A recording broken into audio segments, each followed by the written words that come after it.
Baada ya Chadema Student Organization, idara ya vyuo na vyuo vikuu ambao inahusika na wanafunzi wa Chadema kutoa pole kwa msiba wa mwanafunzi mwenzao James Temba, na mimi nichukue nafasi hii kwa baraza la vijana kutoa pole kwa kifo cha kikatili kilichotokea kwa mwanafunzi wa IFM James Temba. Ni mauaji ya kikatili, kwa lugha nyepesi naweza nikasema ni huzuni ya karne. Nimemtazama mama yake, nimetazama video clip ya mama yake akiomboleza juu ya jeneza mtoto wake, mwili usiokuwa na kichwa. Maumivu alionao mama yake James Temba ni sehemu na ni mfano wa mama wengi ambao mbeba maumivu ya namna hiyo. Tangu tarehe 29 kuna mama na maumivu ya kupoteza watoto wao hawajawahi kuona mpaka leo. Bora mama huyu, mama mzazi wa James Temba, amepata mwili wa mtoto wake ameweza kuuzika. Lakini kuna mama ambao hawajapata hata mwili wa watoto wao, wengine hawajui wako wapi, na kuna familia nyingi zimebeba maumivu ya namna hiyo. Hii inatuonyesha ni jamii namna gani ambayo tunayo kwenye nchi yetu. Tunaendelea kutengeneza jamii iliyojaa huzuni, maumivu na visasi na maumivu ambavyo havitaisha bila kuchukua haki, ukweli na wajibikaji. Niwape pole wale wote walioguswa na msiba huu, lakini tunapaswa kukemea mambo haya kwa sauti kubwa, na kwa niaba ya baraza la vijana wa Chadema Taifa tunakemea mauaji haya na tunataka hatua za haraka sana zichukuliwe. Jambo la pili nizungumzie juu ya gharama za mafuta ambazo zimepanda. Kwa mkia jana tumeona bei mpya za mafuta zikizidi kwenda juu. Nataka niwakumbushe Watanzania kwamba jambo hili liwaoneshe kwamba watawala hawa dhalimu hawana nia yoyote njema juu yao wala hawajali juu ya maumivu yao. Ndio maana hata kelele zote zilizotokea juu ya bei za awali zilizopanda, lakini bado hawaweza kujali hata hatua ambazo chama kilishauri pamoja na wadau mbalimbali kushauri juu ya hatua hizo kuchukuliwa kukabiliana na gharama hizo za mafuta, lakini bado wamekaza vichwa na tunaendelea kuona bei mpya za mafuta ambazo ni maumivu kwa Watanzania. Kupanda kwa bei za mafuta ni kupanda kwa huduma zote za kijamii, kupanda kwa bei za vyakula, kupanda kwa kila kitu ambacho kinategemea uzalishaji ndani ya nchi yetu. Kwa hiyo ni maumivu ambayo Watanzania wote inabidi watambue kwamba yapo juu yao na watawala dhalimu hawajali kuhusu maumivu yao. Tumeona tangazo la TPA la tarehe 28 mwezi wa 4 juu ya tozo za PID. TPA wameendelea kusisitiza kwamba tozo hizo zitaendelea kutumika na wanaendelea kuwaomba watumiaji wa bandari wawe tayari na kukamilisha masuala ya kimahitaji ya kimkataba kwa ajili ya kutumia tozo hizo.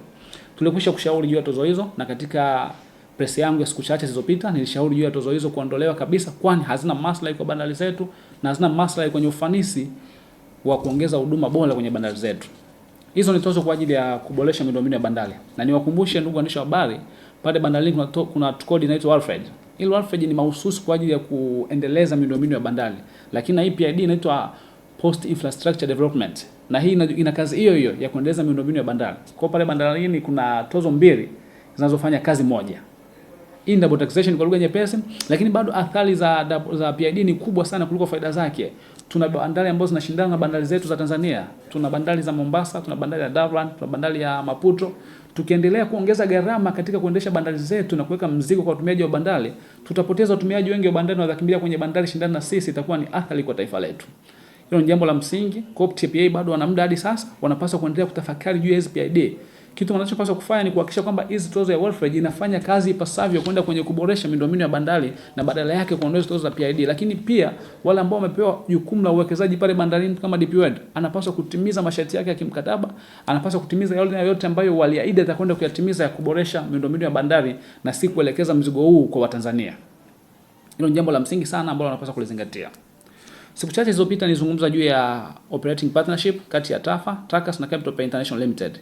Niwakumbusha Watanzania kuwa Dar es Salaam hakuna mashimbo ya madini kama ilivyo mikoa mingine, hakuna mashamba ya kuwapa vijana fursa za kiuchumi. Badala yake bandari inapaswa kuwa lango la fursa kwa vijana wanaoishi mwambao wa pwani. Kama ilivyo kwa mikoa mingine Geita, Shinyanga, Mbeya na mikoa mingine yenye fursa za mashimbo na mashamba ya kulima, Dar es Salaam iko tofauti na hivyo.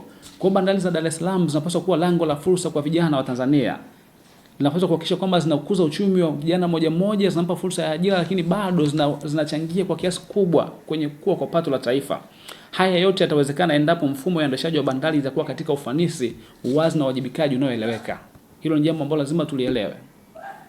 Vyama vya mawakala wa forodha kama sehemu ya watumiaji wa kila siku huduma za bandari na watumiaji wengine walioko nje ya vyama wanapaswa kuwa mstari wa mbele kuhakikisha wanasukuma ulazima wa mabadiliko hayo ya kuongeza ufanisi wa bandari zetu kuelekea uchumi stahiki wa nchi zetu. Ni jukumu lao kupigania mabadiliko ya kimfumo yatakayohakikisha wazao wanakuwa wanufaika wakubwa mapato yatokanayo na bandari, tofauti na ilivyo sasa. Vyama hivyo vinapaswa kuhakikisha kuwa upatikanaji wa mfumo wa ushindani usio athiri kampuni za wazawa, mfumo utakaofanya waweze kustahimili ushindani na kunufaika huku huduma zikizidi kuwa bora. Hilo ni jambo la msingi ambalo tunapaswa kulizingatia ili kuhakikisha bandari zetu zinakuwa sehemu ya kunufaisha vijana wa nchi hii na sehemu ya kutengeneza fursa za kiuchumi kwa vijana wazawa wa mwambao na taifa kwa ujumla. Matumizi ya teknolojia yanapaswa kutumika kuleta unafuu na si kuongeza mzigo kwa watumiaji wa bandari. Teknolojia inapaswa kuhakikisha inaleta ufumbuzi wa mfumo wa bei katika huduma za bandari na kuhakikisha mawakala wanapata stahiki.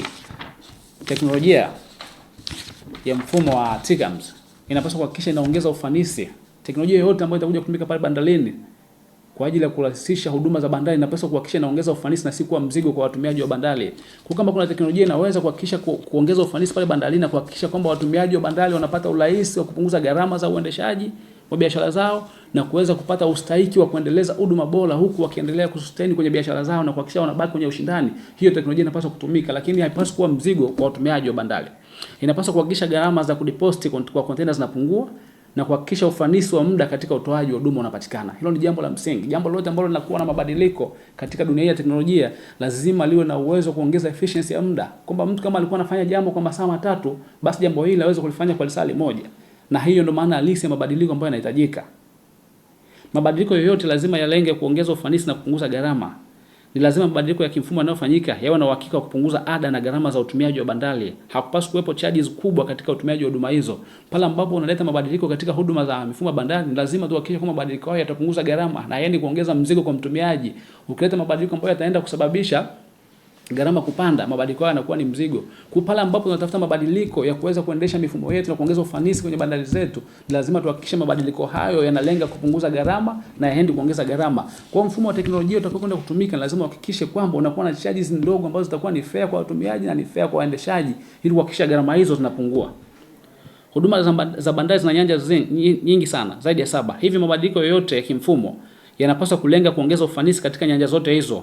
Ni jukumu la tasnia nzima kuhakikisha uwazi, sheria, taratibu na kanuni zinapatikana katika kuelekea mabadiliko hayo. Kwa sababu mabadiliko hayo hayataenda kuwa ya mtu mmoja, ni yanalenga kunufaisha nyanja nzima, yanalenga kunufaisha watumiaji wote wa bandari. Ufanisi wa bandari ukiongezeka, ni ufanisi wa kuelekea uchumi bora kwa vijana wetu. Tukiweza kufanya utilization nzuri ya bandari zetu kwenda kutengeneza ajira, tukiweza kufanya utilization nzuri ya vijana wetu ya bandari zetu kwenda kuongeza ajira kwa vijana, tutakwenda kuongeza uchumi wa taifa letu na kwenda kuongeza ushindani katika nyanja nzima ya usafirishaji kwenye ukanda wetu wa Afrika Mashariki na nchi jirani. Kwa ni jambo la msingi ambalo lazima lizingatiwe kuhakikisha kwamba mifumo inakuwa na lengo la kuhakikisha inaongeza ubora. Kwa kama kuna mfumo unapatikana kwa ajili ya kuongeza ubora, lazima uzingatie taratibu, sheria, kanuni na uwazi ili kuhakikisha kwamba bandari zetu zinakuwa ni sehemu ya kunufaisha wazawa na watu wote ambao wanatumia bandari zetu, na sio kwamba wazawa wanashindwa kustahimili kwenye ushindani wa soko kutokana na mizigo mikubwa ya charges na kukosekana kwa ufanisi katika bandari zetu.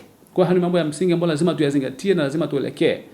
Mabadiliko lazima yalenge kuongeza ufanisi, mabadiliko lazima yalenge kupunguza gharama, mabadiliko lazima yalenge kuhakikisha kwamba yanaongeza fursa za ajira, yanaongeza fursa za kiuchumi na yanaongeza ufanisi wa bandari zetu na mapato kwa taifa yanapatikana. Hayo ndio mambo ya msingi ambayo lazima tuyafanye, na ni ukweli sio pingi kwamba tuzingatie mwambao wa pwani hakuna sehemu ya kuchimba madini. Bandari hizi zinapaswa ziwe kwa ajili ya Watanzania wote. Bandari hizi zinapaswa zinufaishe vijana wote wa Tanzania na vijana wa Dar es Salaam wajipatie fursa kutoka kwenye bandari hizo, kama ilivyo kwa vijana ambao Mwenyezi Mungu amebariki migodi, amebariki mashamba, amebariki fursa nyingine kwenye uchumi. Dar es Salaam na mwambao wa pwani wamebarikiwa bandari, lazima tuzitumie kwenye kuhakikisha zinakuwa ni fursa kwa vijana wetu na ni fursa kwa taifa letu. Hilo ndio jambo la msingi ambalo natamani tulizungumzia kwa siku ya leo. Asanteni sana.